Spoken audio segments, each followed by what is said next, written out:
Hey, Neurofeedback moms. My name is Miriam Bellamy. I'm the mom who started this group and whole family Neurofeedback. I am today, this is my favorite series. It's the real moms of Neurofeedback. And I have with me today Veronica Hunter, who is a member of the group and who you probably have seen before.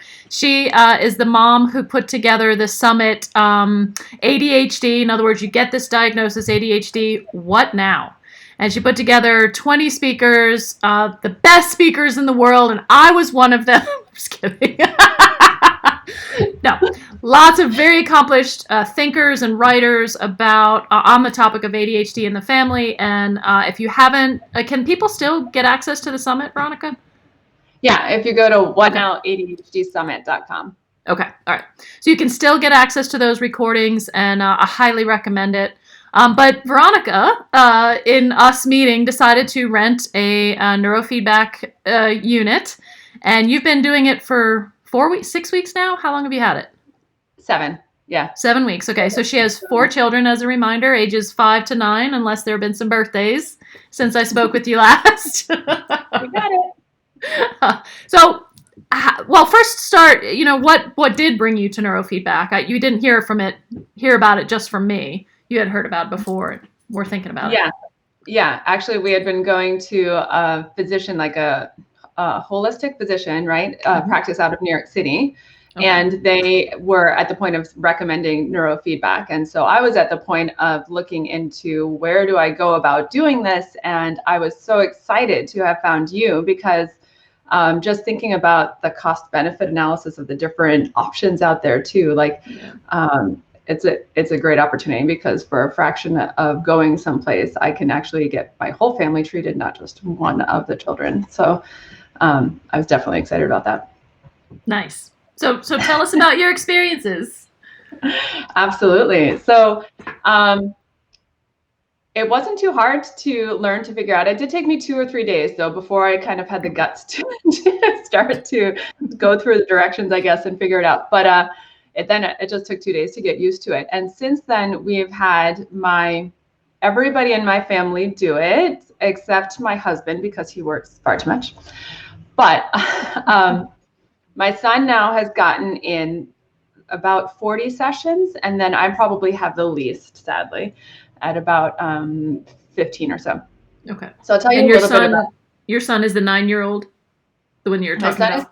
Yeah, he's 9. He has a twin sister who's 9, a 7-year-old, and a 5-year-old. So the thing then that happens inside of our family is that the energy level is so high, and that kind of can create a latent level of stress inside of, like, if everybody's being really reactive, then it, as you all know, I'm guessing if you're here, that doesn't sound unfamiliar to you. You get it. You understand what I'm saying. You are not alone in this group. Right. So I actually chose to homeschool my children this year because of COVID. And so I'll tell you a little bit of what that looked like beforehand and before actually running the summit, because that was part of the reason for running the summit is we needed to figure out our next steps too. And so homeschooling my 9-year-old son then, who is the one who's diagnosed with ADHD, sensory processing disorder, and expressive receptive language delays. And over the years, I figured out that these things often go together, and it's not actually that profile and language struggles and everything is not at all surprising. Mm-hmm. So coming to the school lessons, our school year started off great. He came, in the beginning, but by the time it was fall, he was not showing up at all. And I tried to get him to come to lessons, and he would go hide in a corner. Like literally, sometimes he would just go in a corner with a blanket and close the door and just kind of try to avoid it, right? And then I'm stuck in this position where I'm trying to decide, do I continue with my 2 girls who are showing up, or do I spend most of my day chasing after this one child who's not able to come to the lesson time and to choose to direct his attention in that way? It was a very hard place to be. What I have noticed, and one of the things I'm of course most thankful for then, is since doing this, he shows up at our homeschool lessons every day for every lesson. For the past 2 weeks, he hasn't missed a day, hasn't missed a lesson. He, even in the struggling of writing would be something that he never ever wanted to do. And if you just ask, hey, sit down and do this writing assignment, there was like no, there was no expectation that a pen would hit paper at all. Then I hope it's okay. We took our unit on vacation with us. Oh, absolutely. Yes.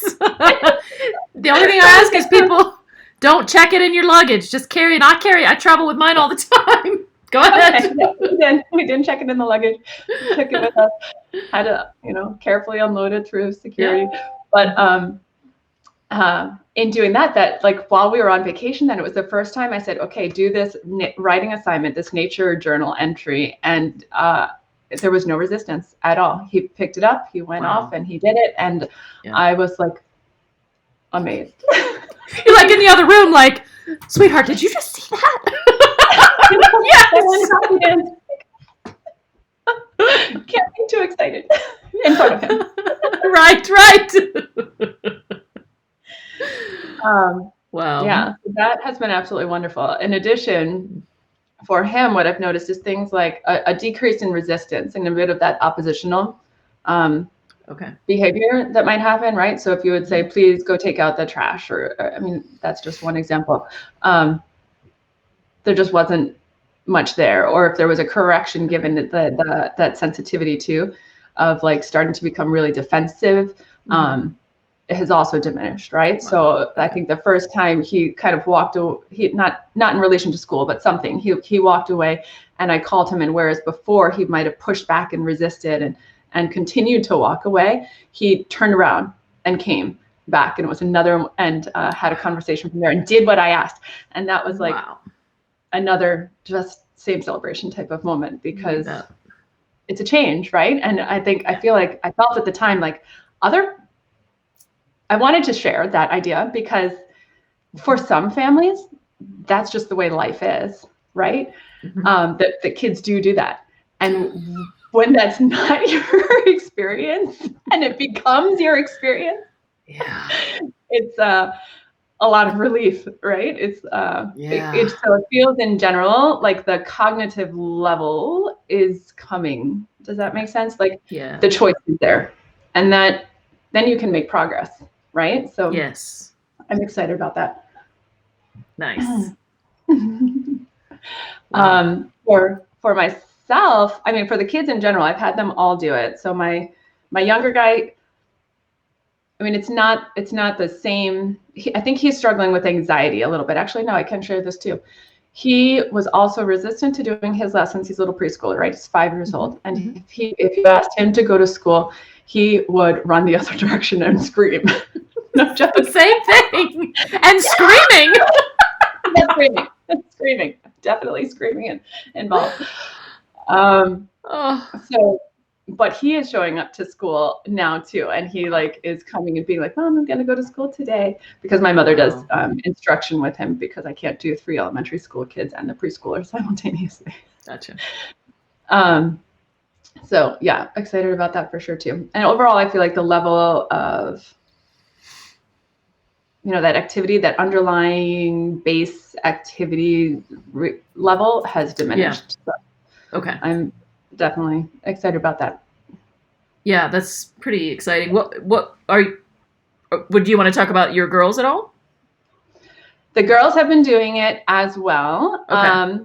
And I can't say like it's dramatic in the same shift sense, but that's where it comes into play in like the overall energy level and activity level coming down, and willingness to still with the writing, and it has been improving, and I'm excited about that. My mother has also been doing it, and here's what she said. I asked her before coming on, what do you find? And her response was that whereas before she'd have a list of things to do, or she'd think of a list of things to do, and it would feel overwhelming, like every single thing had to be done right now at this exact moment, and that felt stressful to the point where then she wouldn't want to proceed, right? That's not the case anymore for her. So she's found progress in that sense, like the clarity and ability to sequence and anxiety associated with that type of thing have reduced for her. Nice. Yeah. And what about you with your 15 sessions? What have you noticed? I've noticed that a shift in how hard things feel. Have you had other people say the same thing too? Yeah. That the level of initiation energy, like I have a chemistry background, right? So it's like the activation energy inside of chemical reactions. So I always think of things in terms of how much energy is it going to take me to go from here to whatever I have to do. So I feel, and a lot of that is how you feel about it, right? Right. It might be all in your head, not actually reality. None of the amount of work that I have to do has changed in any way, shape, or form. It's just that my approach to how much activation energy it is going to take to get it done, it feels lower.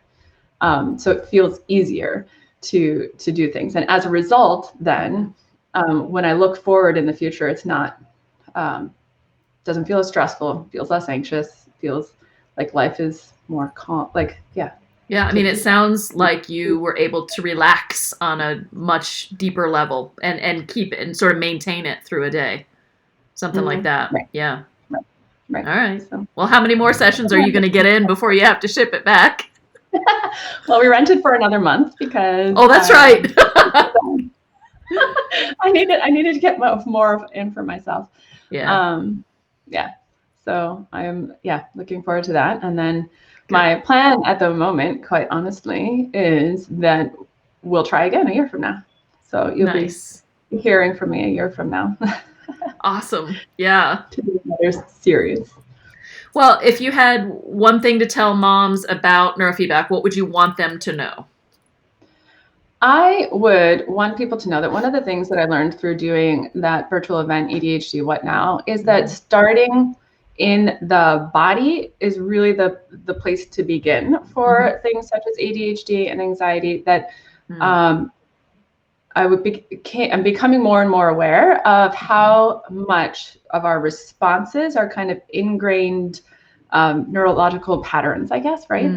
Feel free to comment and jump in here. But so then when you're thinking about shifting that, and how do I shift that? I think starting physiologically is really, really important, and neurofeedback is a great tool, one of many to be able to use to start to shift that pattern inside the neurology and biochemistry of the body. And then after that, then you can go into other realms that could potentially be helpful to build cognitive skills and whatnot. But it's a wonderful tool. I know that we had talked on our event about the research behind it, and I don't know how much you've covered inside of your group here too, but I think it's a great tool to have in your toolbox, and that people should hear about it as an option. And thank you for putting together this service and having people to be able to share stories of experience, because research is important, and so is actually being able to experience or hear people's experiences. Yeah, I mean, it's the mind body. It's not the body, it's not the mind, it's the mind body. And I think that's such a strong point is somehow getting to the body, getting to the physiology, understanding that, and that it's not separate from the mind. So, and thank you for being willing to talk about your experiences. It can be a little nerve-wracking, I think, for people, but you've been, I mean, you're an old ham at this, or an old hat at this now. You're a ham too, maybe. I don't know. I'm good. I'm growing in my skill set every day. Yes. Right? So, thankful for that, and thankful for the opportunity to share and get to talk to people, because I think that one of the most important things we all want, right, is that our children get access to whatever they need to become their best selves. And it's appreciated to help share that.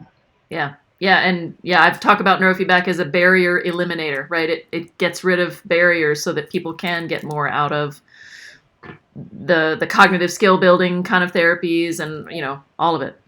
I want to throw out there as we close up today, Veronica has sort of a vision to continue with this work and helping parents around this diagnosis of ADHD that goes along with so many other diagnoses, and that is to sort of try to synthesize the information that she's gathered, to put it in a almost like a chronological sequence for people of, you get this diagnosis, you suspect this diagnosis, whatever, where do you start? And then what? And then what?